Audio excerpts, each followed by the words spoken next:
Hi hello ಎಲ್ಲರಿಗೂ ನಮಸ್ಕಾರ. ಎಲ್ಲರೂ ಹೇಗಿದ್ದೀರಾ? ಎಲ್ಲರೂ ಚೆನ್ನಾಗಿದ್ದೀರಾ ಅಂತ ಅಂದ್ಕೊತಾ ಇದ್ದೀನಿ. ನನ್ನ ತವ್ರ ಮನೆಯಲ್ಲಿ ಯಾವ ರೀತಿ ಪಂಚಮಿ ಉಂಡಿನ ಮಾಡ್ತಾರೆ ಅಂತ ಇವತ್ತಿನ ದಿನ ತೋರಿಸ್ತಾ ಇದ್ದೀನಿ. ಇಲ್ಲಿ ನಾನು 3 ಥರದ ಉಂಡಿ ಮಾಡ್ಕೊಂಡಿದ್ದೀನಿ. ಮೊದಲು ಅಚ್ಚು ಬೆಲ್ಲ ಅಂತಾರೆ, ಅದನ್ನು 3 kg, ಪುಟಾಣಿ ಹುರುಗಡ್ಲೆ ಅದು 2 kg ತೊಗೊಂಡು ಮಿಕ್ಸಿ ಹಾಕ್ಕೊಳ್ತಾ ಇದ್ದೀನಿ. ಬೆಲ್ಲನೂ ಕೂಡ ಅಷ್ಟೇ ಮೊದಲು ಜಜ್ಜಿಬಿಟ್ಟು ಇಟ್ಕೊಳ್ತಾ ಇದ್ದೀನಿ. ಪುಟಾಣಿನ ಮಿಕ್ಸಿಗೆ ಹಾಕಿ ಜರಡಿಗೆ ಹಿಡ್ಕೊಂಡು ಹಿಟ್ಟನ್ನ ರೆಡಿ ಮಾಡಿ ಇಟ್ಕೊಳ್ತಾ ಇದ್ದೀನಿ. ನೋಡ್ತಾ ಇರ್ಬೋದು, ನಮ್ಮ ಮನೇಲಿ ಪ್ರತಿಯೊಬ್ಬರು ಒಂದೊಂದು ಕೆಲಸ ಮಾಡ್ತಾ ಇದ್ದಾರೆ. ಹಾಗೆ ಎಳ್ಳು ಕೂಡ ಅದು ಮೊದಲು ಈ ಥರ ಪ್ರೊಸೀಜರ್ ಇರುತ್ತೆ. ಎಳ್ಳು ಉಂಡಿ ಮಾಡಬೇಕು ಅಂದರೆ ರೆಡಿಮೇಡು ಸಿಗುತ್ತೆ, ವೈಟ್ ಎಳ್ಳು ಸಿಗುತ್ತೆ. ಇದು ಬ್ಲ್ಯಾಕ್ ಎಳ್ಳು ತೀರಾ ಕಪ್ಪಾಗುತ್ತೆ ಅಂತ ಈ ಥರ ಎಲ್ಲ ಪ್ರೊಸೀಜರ್ ಮಾಡ್ತಾ ಇದ್ದಾರೆ ಮಮ್ಮಿ. ಫಸ್ಟು ಜರಡಿ ಸಹಾಯದಿಂದ ತೊಳ್ಕೊಳ್ತಾ ಇದ್ದಾರೆ. ನಂತರ ಒಂದು ಕಾಟನ್ ಟವಲಲ್ಲಿ ಅದು ನೀರೆಲ್ಲ ಹೀರ್ಕೊಳ್ಳಿ ಅಂತ ಎತ್ತಿಟ್ಕೊಳ್ತಾ ಇದ್ದಾರೆ. ಅದು ಒಂದು 2-3 ಅವರ್ಸ್ ಅದನ್ನು ನೆನೆಯೋದಕ್ಕೆ ಬಿಡ್ತಾ ಇದ್ದಾರೆ. ನೀರು ನೀಟಾಗಿ ಇಳ್ಕೊಳ್ಳಿ ಅಂತ ಈ ಥರ ಎಲ್ಲ ಇಟ್ಬಿಟ್ಟು ನೆಕ್ಸ್ಟ್ ಅದಾದ ನಂತರ ಸ್ವಲ್ಪ ತೆಳುವಾಗಿರೋ ಕಾಟನ್ ಬಟ್ಟೆಯಲ್ಲಿ ನೆರಳಲ್ಲೇ ಒಣಗಿಸ್ತಾ ಇದ್ದಾರೆ. ಬಿಸಿಲಿರಲಿಲ್ಲ, ಮಳೆಗಾಲ ಆದ್ದರಿಂದ. ಸೊ ಒಣಗಿಸ್ಕೊಂಡು ಅದು ಒಣಗಿದ ನಂತರ ಇನ್ನೂ ಹಸಿ ಇದ್ದರೂ ಪರವಾಗಿಲ್ಲ. ನಂತರ ಈ ಥರ ಒಂದು ಕಾಟನ್ ಬಟ್ಟೆಯಲ್ಲಿ ಮೇಲ್ಗಡೆಯಿಂದ ಎತ್ತಿ ಬಡಿತಾ ಇದ್ದಾರೆ. ಈ ಥರ ಮಾಡೋದ್ರಿಂದ ಮೇಲ್ಗಡೆ ಸಿಪ್ಪಿ ಬಿಚ್ಚಿ ಒಳಗಡೆ ಪಪ್ ಇರುತ್ತಲ್ಲ ಆ ಥರದ್ದೆಲ್ಲ ವೈಟಾಗಿ ಕಾಣಿಸ್ಲಿ ಅಂತ ಅಷ್ಟೇ. ಈ ಥರ ಎಲ್ಲ ಮಾಡ್ಲೂಬೋದು, ಹಾಗೇನು ಕಟ್ಕೊಳ್ಬೋದು. ಹಾಗೆ ಕಟ್ಟೋದ್ರಿಂದ ಏನು ಸಮಸ್ಯೆ ಇಲ್ಲ. ತೀರಾ ಕಪ್ಪಾಗುತ್ತೆ. ನಾನು ಕೇಳಿದೆ ನಮ್ಮ ಮಮ್ಮಿಗೆ ಯಾಕೆ ಈ ಥರ ಅಂತ. ಅವರು ತೀರಾ ಕಪ್ಪಾಗುತ್ತೆ ಅನ್ನೋ ಕಾರಣಕ್ಕೆ ಈ ಥರ ಮಾಡ್ತಿದ್ದೀವಿ ಅಂತ ಅಷ್ಟೇ ಅಂದರು. ಇದಾದಮೇಲೆ ಇದು ಕಂಪ್ಲೀಟಾಗಿ ಬಿಸಿಲಲ್ಲಿ ಒಣಗಬೇಕು. 1 ದಿನ ಒಣಗ್ಕೊಳ್ಳಿ. ಇದನ್ನು ನೋಡ್ತಾ ಇರ್ಬೋದು ಇವ್ರು ಯಾವ ಥರ ಪ್ರೊಸೀಜರ್ ಮಾಡ್ತಾ ಇದ್ದಾರೆ. ಇದು ಜೋಳದ ಹಿಟ್ಟಲ್ಲಿ ಮೇಲ್ಗಡೆ ಉದುರಿಸ್ಬಿಟ್ಟು ನೀಟಾಗಿ ತಿಕ್ತಾ ಇದ್ದಾರೆ. ತಿಕ್ಕೋದ್ರಿಂದ ಮೇಲ್ಗಡೆ ಇರುವ ಸಿಪ್ಪೆ ಬಿಚ್ಕೊಳ್ಳಿ ಅಂತ ಅಷ್ಟೇ. ನನ್ನ ಮಗಳು ಅವ್ರ ಜೊತೆ ಕೂಡಿ ಅದನ್ನು ಅವರೇ ಮಾಡ್ತಾ ಇರೋದು ಕೆಲಸನೇ ಮಾಡ್ತಾಯಿದ್ಲು. ಅಜ್ಜಿ ಯಾವ ಥರ ಮಾಡ್ತಾಯಿದ್ದಾರೆ, ಮೊಮ್ಮಗಳನ್ನ ಅದೇ ಥರನೇ ಮಾಡ್ತಾಯಿದ್ಲು. ನೋಡ್ತಾ ಇರ್ಬೋದು ಈ ಥರ ಎಲ್ಲ ಉಜ್ತಾ ಇದ್ದಾರೆ. ನೋಡಿ ಎಷ್ಟು ವೈಟಾಗಿ ಕಾಣಿಸ್ತಿದೆಯಲ್ಲ, ಅದೇ ಆ ಥರ ಪ್ರೊಸೀಜರ್ ಇರುತ್ತೆ. ನಂತರ ಮರ ತಗೊಂಡು ಅದನ್ನು ಚಪ್ಪರಿಸ್ತಾ ಇದ್ದಾರೆ. ಸಿಪ್ಪೆ ಎಲ್ಲ ಬಿಚ್ಕೊಂಡಿತ್ತಲ್ಲ ಅದನ್ನೆಲ್ಲ ನೀಟಾಗಿ ತೆಗಿತಾ ಇದ್ದಾರೆ. ಸಿಪ್ಪೆ ಅಲ್ವಾ, ನೀಟಾಗಿ ಉಬ್ಬಿದ್ರೆ ಕೂಡ ಹೋಗುತ್ತೆ. ಅದಾದ ನಂತರ ಇಲ್ಲಿ 2 kg ಶೇಂಗಾ ತೊಗೊಂಡಿದ್ದಾರೆ. ಅದನ್ನು ನೀಟಾಗಿ ಹುರ್ಕೊಳ್ತಾ ಇದ್ದಾರೆ. ಅದು ಒಳಗಡೆ ಮತ್ತು ಹೊರಗಡೆ ನೀಟಾಗಿ ಹುರ್ಕೊಂಡಿರಬೇಕು. ಚೆನ್ನಾಗಿ ರೋಸ್ಟ್ ಆಗಿರಬೇಕು. ಅದು ನಿಮ್ಮ ಕೈಯಲ್ಲಿ ಸ್ವಲ್ಪ ಹೆಚ್ಚಿಗೆ ನೋಡಿದರೆ ಮೇಲ್ಗಡೆ ಸಿಪ್ಪೆ ನೀಟಾಗಿ ಬಂದಿರಬೇಕು. ಇದೇ ರೀತಿ ಎಲ್ಲವನ್ನು ಹುರಿದ್ಬಿಟ್ಟು ತೆಗೆದಿಟ್ಟು ಇಟ್ಕೊಳ್ತಾ ಇದ್ದಾರೆ. ಅದಾದ ನಂತರ ಇದೇ ಪ್ರೊಸೀಜರ್ ಅಂದರೆ ಎಳ್ಳಿಗೆ ಮಾಡಿದ ಪ್ರೊಸೀಜರ್ನ ಇಲ್ಲಿ ಕೂಡ ಮಾಡ್ತಾ ಇದ್ದಾರೆ. ನೋಡ್ತಾ ಇರ್ಬೋದು ನೀವು ಮುಂದೆ ನೋಡಿ ಎಷ್ಟು ಚೆನ್ನಾಗಿ ಎಲ್ಲ ಸಿಪ್ಪೆಗಳು ನೀಟಾಗಿ ಬಿಚ್ಚಿರುತ್ತೆ ಅಂತ. ಯಾವ ಹೆವಿ ಕೆಲಸನೇ ಇಲ್ಲದೆ ಆರಾಮಾಗಿ ಸಿಪ್ಪೆಯನ್ನೆಲ್ಲ ನೀಟಾಗಿ ತೆಗೆದಿಟ್ಕೊಳ್ಬೋದು. ನೋಡ್ತಾ ಇರ್ಬೋದು ಆವಾಗಲೇ ಯಾವ ಥರ ಇತ್ತು, ಈಗ ಒಂದು ಚೂರು ಸಿಪ್ಪೆ ಕೂಡ ಇಲ್ಲ. ಇದಾದ ನಂತರ ಎಳ್ಳಿಗೆ ಮಾಡಿದ ಪ್ರೊಸೀಜರ್ನೇ ಇದಕ್ಕೂ ಮಾಡ್ತಾ ಇದ್ದಾರೆ. ಅಂದರೆ ಮರದಲ್ಲಿ ಸಿಪ್ಪೆನೆಲ್ಲ ಚಪ್ಪರಿಸಿ ತೆಗೆದಿಟ್ಟು ಇಟ್ಕೊಳ್ತಾ ಇದ್ದಾರೆ.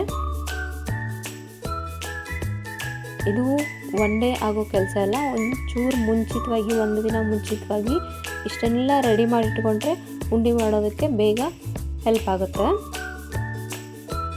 ಇದಾದ ನಂತರ ಇಲ್ಲಿ ಎಳ್ಳು ಅಂದರೆ ಜೋಳನ ನಿಧಾನಕ್ಕೆ ಬಟ್ಟೆ ಸಹಾಯದಿಂದ ಹುರಿತಾ ಇದ್ದಾರೆ. ನಾವು ಪಾಪ್ಕಾರ್ನ್ ಅಂತೀವಿ, ಇದು ಎಡೆಗೆ ಅಂತ ಬಳಸ್ತಾರೆ ನಮ್ಮ ಕಡೆ. ನೋಡ್ತಾ ಇರ್ಬೋದು ಎಷ್ಟು ಚೆನ್ನಾಗಿ ಬಂದಿದೆ ಪಾಪ್ಕಾರ್ನ್ ಅಂದರೆ ಎಳ್ಳು.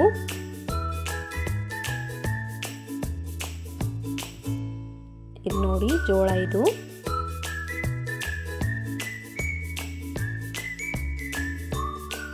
ಇದಾದ ನಂತರ ಹುರಕ್ಕಿ ಹಿಟ್ಟು ಅಂತ ಎಡೆಗೆ ಅಂತ ಮಾಡ್ಕೊಳ್ತಾರೆ. ಇದಕ್ಕೆ ಅಕ್ಕಿ, ಗೋಧಿ ಹಾಗೆ ಜೋಳ ಇದಷ್ಟನ್ನು ನೀಟಾಗಿ ರೋಸ್ಟ್ ಮಾಡಿಕೊಂಡು ಇಟ್ಕೊಂಡಿದ್ದಾರೆ. ಮಿಕ್ಸರಲ್ಲಿ ಹಾಕ್ಕೊಂಡು ನಾನು ಪೇಸ್ಟ್ ಮಾಡಿ ಹಿಟ್ಟನ್ನು ಜರಡಿ ಹಿಡ್ಕೊಂಡು ತಕ್ಕೊಳ್ತಾ ಇದ್ದೀನಿ. ಈ ಹಿಟ್ಟನ್ನು ಬೇವ್ರ ಎಡೆಗೆ ಅಂತ ಬಳಸ್ತಾರೆ, ಇದೇ ಶ್ರೇಷ್ಠ ಅಂತ. ಇದು ನೋಡ್ತಾ ಇರ್ಬೋದು, ಈಗ ಎಳ್ಳನ್ನು ಮಮ್ಮಿ ರೋಸ್ಟ್ ಮಾಡ್ಕೊಳ್ತಾ ಇದ್ದಾರೆ, ಅಂದರೆ ಹುರಿದಿಟ್ಟು ಇಟ್ಕೊಳ್ತಾ ಇದ್ದಾರೆ. ಇದು ನೀಟಾಗಿ ಚಟಪಟ ಅನ್ನೋ ಥರ ಹುರ್ಕೋಬೇಕು.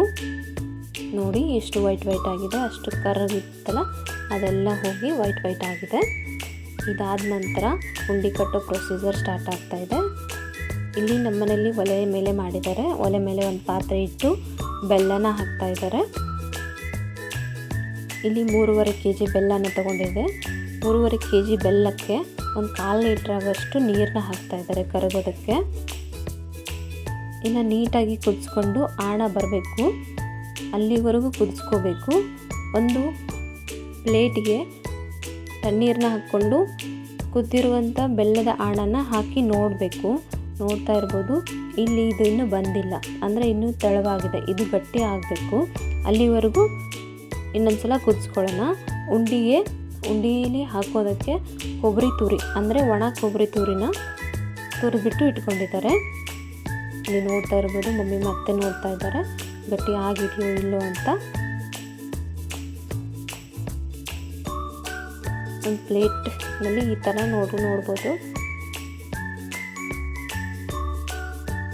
ಇದು ಇನ್ನೂ ಕೂಡ ಬಂದಿಲ್ಲ. ನೋಡ್ತಾ ಇರ್ಬೋದು ಎಷ್ಟು ತೆಳುವಾಗಿದೆ. ಇದು ಸ್ವಲ್ಪ ಗಟ್ಟಿ ಆಗಬೇಕು. ಎಷ್ಟು ದಿನ ಇಟ್ಟರೂ ಉಂಡೆ ಯಾವತ್ತೂ ಕೆಡಲ್ಲ, ನಾವು ಖಾಲಿ ಮಾಡೋವರೆಗೂ ಉಂಡೆ ಕೆಡಲ್ಲ. ಇಲ್ಲಿ ಮೊದಲು ಕಡಲೆ ಹಿಟ್ಟು, ಅಂದರೆ ಪುಟಾಣಿ ಹಿಟ್ಟನ್ನು ಹಾಕ್ಕೊಳ್ತಾ ಇದ್ದಾರೆ. ಅದಕ್ಕೆ ಸ್ವಲ್ಪ ಕೊಬ್ಬರಿ, ಹಸಿ ಶುಂಠಿ ಹಾಕ್ಕೋಬೋದು ಬೇಕಾದರೆ.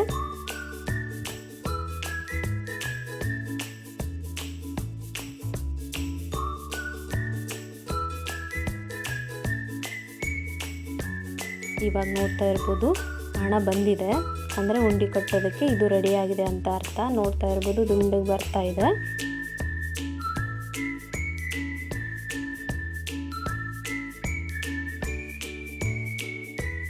ಒಲೆ ಮೇಲೆ ಇದ್ದರೆ ಜಾಸ್ತಿ ಹೊತ್ತು ಕಪ್ಪಾಗುತ್ತೆ ಅಥವಾ ಆಣ ಏರಾಗಿ ಬೆಂದುಬಿಡುತ್ತೆ ಅಂತ ಕೆಳಗಡೆ ಇಟ್ಟುಕೊಂಡು, ಬೇಕಾದಾಗ ಒಲೆ ಮೇಲೆ ಜಳಕ್ಕೆ ಇಟ್ಕೊಂಡು ಅವಾಗವಾಗ ಆಣನ ಹಾಕ್ಕೊಂಡು ಮಾಡ್ತಾ ಇದ್ದಾರೆ. ತುಂಬ ಬಿಸಿ ಇರುತ್ತೆ, ಕೈ ಸುಡುತ್ತೆ, ಹುಷಾರಾಗಿ ಮಾಡ್ಕೊಳ್ಳಿ. ಒಂದು ಸ್ಪೂನ್ ಅಥವಾ ಒಂದು ಚಮಚದ ಸಹಾಯದಿಂದ ನೀಟಾಗಿ ಎಲ್ಲನೂ ಕಲಿಸ್ಕೊಳ್ಳಿ, ಕೈಯಲ್ಲಿ ಮುಟ್ಟಬೇಡಿ. ಮಮ್ಮಿಗೆ ಅಷ್ಟೊಂದು ವರ್ಷದ ಎಕ್ಸ್ಪೀರಿಯೆನ್ಸ್ ಇದ್ರೂ ಅವರು ಎಷ್ಟೋ ಸಲ ಕೈ ಸುಟ್ಕೊಂಡ್ರು.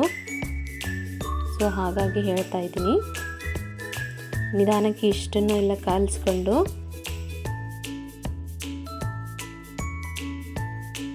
ಸ್ವಲ್ಪ ಬಿಸಿ ಕಮ್ಮಿ ಆದಮೇಲೆ ಉಂಡೆಗೆ ರೆಡಿ ಮಾಡ್ಕೊಳ್ಳಿ ನಾದಿಕೊಂಡು. ನೋಡ್ತಾ ಇರ್ಬೋದು ಇಲ್ಲಿ ಯಾವ ಥರ ಮಾಡ್ತಾ ಇದ್ದಾರೆ ಮಮ್ಮಿ ಅಂತ. ನನಗೆ ಮುಟ್ಟಿಗೆ ಮಾಡಿ ಕೊಡ್ತಾಯಿದ್ರು, ನಾನು ಅದನ್ನು ದುಂಡಿಗೆ ಮಾಡಿ ಪಕ್ಕದಲ್ಲಿ ಇಡ್ತಾಯಿದ್ದೆ. ಪಾಪ ಅವ್ರು ನನಗೆ ಬಿಸಿ ಆಗಬಾರ್ದು ಅಂತ ಅವ್ರು ಆ ಥರ ಮಾಡ್ತಾಯಿದ್ರು. ನೋಡ್ತಾ ಇರ್ಬೋದು ಒಣ ಕೊಬ್ಬರಿ ಒಂದು ಸಲ ಆದಮೇಲೆ ಇನ್ನೊಂದು ಸಲ ಕೂಡ ಹಾಕ್ಕೊಳ್ತಾ ಇದ್ದಾರೆ. ಇದೇ ರೀತಿ ಕಡಲೆ ಉಂಡೆ, ಶೇಂಗಾ ಉಂಡೆ ಹಾಗೆ ಎಳ್ಳುಂಡೆ ಮಾಡ್ಕೊಳ್ತಾ ಇದ್ದಾರೆ. ಇಲ್ಲಿ ನಮ್ಮನೇಲಿ ಈ ಸಲ ಯಾಕೋ ಕಡಿಮೆ ಉಂಡಿನ ಮಾಡ್ತಾ ಇದ್ದಾರೆ, ಅಂದರೆ ಎಳ್ಳುಂಡೆ, ಕಡಲೆ ಉಂಡೆ, ಶೇಂಗಾ ಉಂಡೆ ಅಷ್ಟೇ ಮಾಡ್ತಾ ಇದ್ದಾರೆ. ಬೇರೆ ರವೆ ಉಂಡೆ, ಹಾಗೆ ಗೋಂದಿ ಉಂಡೆ ಮತ್ತು ಮಂಡಕ್ಕಿ ಉಂಡೆ ಈ ಥರ ಎಲ್ಲ ಮಾಡ್ತಿರ್ತಾರೆ.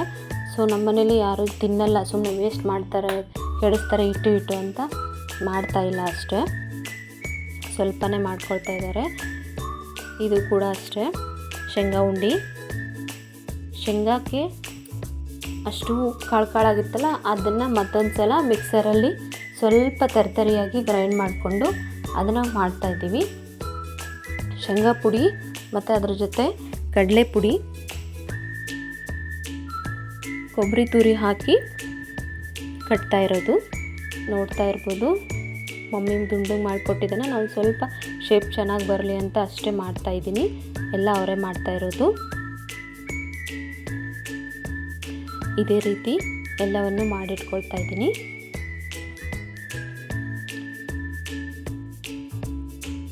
ಪಂಚಮಿ ಹಬ್ಬ ಬಂದರೆ ಸಾಕು ನೆನಪಾಗೋದೇ ಉಂಡಿ ಅಲ್ವಾ. ಅದೇ ರೀತಿ ನೆಕ್ಸ್ಟ್ ಇನ್ನೊಂದು ಸ್ವಲ್ಪ ಉಳಿದಿರೋದನ್ನು ಮತ್ತೆ ಮಾಡ್ಕೊಳ್ತಾ ಇದ್ದಾರೆ.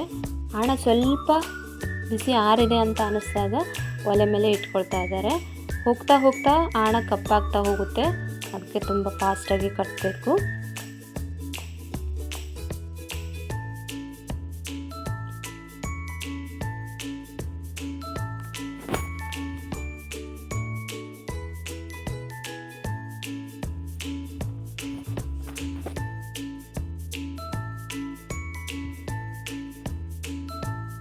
ಆಣ ಆಗೋದ್ರಿಂದ ತುಂಬ ಬಿಸಿ ಇರುತ್ತೆ, ಹುಷಾರಾಗಿ ಕಟ್ಕೊಳ್ಳಿ.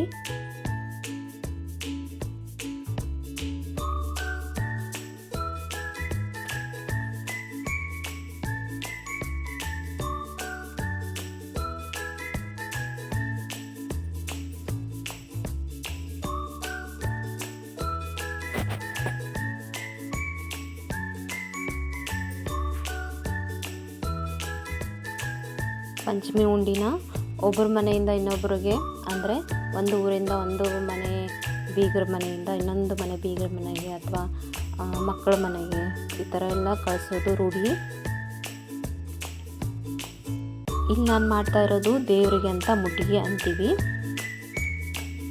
ಶೇಂಗಾ ಮುಟ್ಟಿಗೆ ಒಂದು 5, ಕಡಲೆ ಮುಟ್ಟಿಗೆ ಒಂದು 5, ಹಾಗೆ ಎಳ್ಳು ಮುಟ್ಟಿಗೆ ಒಂದು 5, ಆಗಲೇ ಹೇಳಿದ್ನಲ್ಲ ಹುರಕ್ಕಿ ಹಿಟ್ಟು ಅಂತ, ಅದರಲ್ಲಿ ಕೂಡ ಒಂದು 5 ಮುಟ್ಟಿಗೆನ ಮಾಡಿ ದೇವರಿಗೆ ಎಡೆ ಇಡೋದು. ನಾನು ಮುಂದಿನ ವಿಡಿಯೋದಲ್ಲಿ ಅದನ್ನು ಕೂಡ ಎಡೆ ಮಾಡಿದ್ದನ್ನು ಕೂಡ ತೋರಿಸ್ತೀನಿ ನಿಮಗೆ. ಇದೇ ರೀತಿ ಎಲ್ಲವನ್ನು ಮಾಡಿಟ್ಕೊಳ್ತಾ ಇದ್ದೀವಿ. ಹುರಕ್ಕಿ ಹಿಟ್ಟೆ ಶ್ರೇಷ್ಠವಾದದ್ದು, ಯಾರೂ ಮಿಸ್ ಮಾಡಲ್ಲ ನಮ್ಮ ಕಡೆ ಹುರಕ್ಕಿ ಹಿಟ್ಟನ್ನು ಮುಟ್ಟಿಗೆ ಅಥವಾ ಎಡೆಗೆ ಅಂತ. ನೋಡ್ತಾ ಇರ್ಬೋದು ಎಳ್ಳಿನ ಉಂಡೆಗೆ ಎಳ್ಳು, ಹಾಗೆ ಸ್ವಲ್ಪ ಮೊದಲು ಉಳಿದಿದ್ದ ಶೇಂಗಾ ಪುಡಿನ ಅದನ್ನು ಕೂಡ ಸ್ವಲ್ಪ ಬಾಯಲ್ಲಿ ಒಂದೊಂದು ಕಾಳು ಬಂದರೆ ಚೆನ್ನಾಗಿರುತ್ತೆ ಅಂತ ಅದನ್ನು ಕೂಡ ಬಿಟ್ಟಿದ್ದಾರೆ.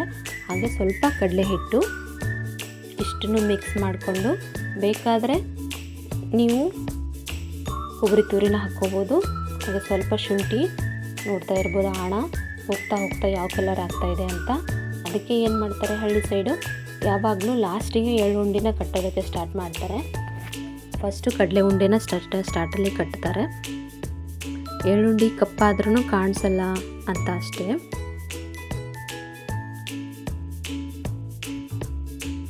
ಇಷ್ಟು ವೈಟಾಗಿ ಕಾಣಿಸ್ತಾ ಇದೆಯಲ್ಲ, ಇದು ಕಟ್ಟಿದ ಮೇಲೆ ಯಾವ ಥರ ಕಾಣಿಸ್ತಿದೆ ನೋಡ್ಬೋದು ನೀವು. ಮುಂದೆ ಪಂಚಮಿ ಹಬ್ಬಕ್ಕೆ ಉಂಡಿನ ಒಂದು 2 ದಿನ ಮುಂಚೆ ಅಥವಾ ಹಬ್ಬದ ಹಿಂದಿನ ದಿನವೇ ಕಟ್ಟಿಟ್ಕೊಳ್ತಾರೆ. ಯಾಕಂದರೆ ಇದು ಸ್ವಲ್ಪ ಕೆಲಸ ಜಾಸ್ತಿ ಇರುತ್ತೆ, ಹಬ್ಬದಲ್ಲಿ ಬೇರೆ ಬೇರೆ ಕೆಲಸಗಳೆಲ್ಲ ಇರುತ್ತಲ್ಲ, ಅದನ್ನೆಲ್ಲ ಬಿಟ್ಟು ಇದನ್ನು ಮಾಡ್ಕೊಳ್ತಾ ಕೂತ್ಕೊಂಡ್ರೆ ಟೈಮ್ ಸಾಲಲ್ಲ ಅನ್ನೋ ಕಾರಣಕ್ಕೆ ಅಷ್ಟೇ. ನೀವು ಇದ್ರ ಜೊತೆ ಸೇಮ್ ಪ್ರೊಸೀಜರಲ್ಲಿ ಬೇರೆ ಎಲ್ಲ ಉಂಡಿನೂ ಮಾಡ್ಕೊಂಡು ಇಟ್ಕೋಬೋದು, ತುಂಬ ಚೆನ್ನಾಗಿ ಬಂದಿರುತ್ತೆ. ನೋಡ್ತಾ ಇರ್ಬೋದು ನಾನಿಲ್ಲಿ ಎಳ್ಳು ಉಂಡಿಯ ಮುಡಿಗೆ ಕೂಡ ಮಾಡ್ತಾಯಿದ್ದೀನಿ ದೇವರ ಎಡೆಗೆ ಅಂತ. ಎಲ್ಲರಿಗೂ ನಾಗರ ಪಂಚಮಿ ಹಬ್ಬದ ಶುಭಾಶಯಗಳು. Thank you for watching.